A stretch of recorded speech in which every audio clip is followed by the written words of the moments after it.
Warahmatullahi wabarakatuh mga kapatid sa pananampalatayang Islam. Magandang umaga sa ating lahat at alhamdulillah tayo ay nagpapasalamat sa Allah dahil umabot na naman tayo ng umagang ito, no? At para sa mga ka-5-9 natin na naka-on duty sa oras na ito ay shoutout sa inyo.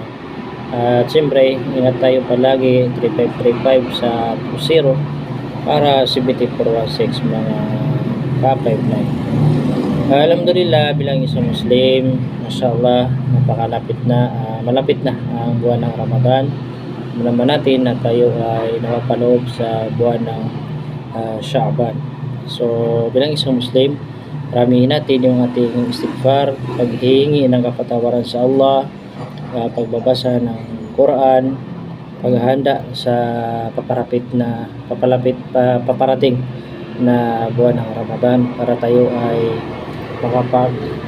sagawa ng maraming mga amal, mga kapatid sa Islam.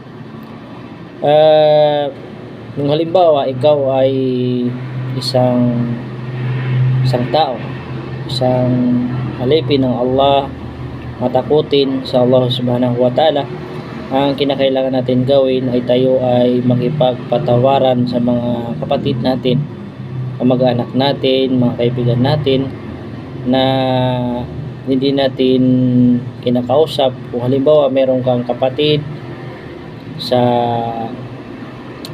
Islam, kaya ay kaibigan, kapatid sa ina, sa kaama, mga relative na nagkaalitan kayo, hindi kayo nag-uusap. Kung halimbawa hindi kayo nag-uusap dahil meron kayong tampuhan sa isa't isa, ay bago pa dumating ang buwan ng Ramadan ay magpatawaran na kayo, no?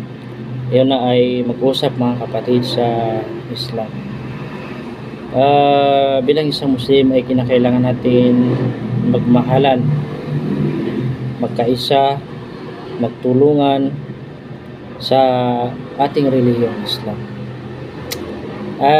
Tanggalin natin sa ating mga puso yung kibar, yung pagmamalaki, pagmamataas, at mahalin natin yung ating kapatid sa Islam tulad ng pagmamahal natin sa ating mga sarili. Ay mas mainam kung gusto mo na makakuha ng malaking gantimpala, reward sa Allah subhanahu wa ta'ala, ay unahan mo na ang iyong kapatid. Ikaw ang unang bumati sa kanya ng Assalamualaikum warahmatullahi wabarakatuh. Pansinin mo para makuha mo ang gantimpala mula sa Allah subhanahu wa ta'ala.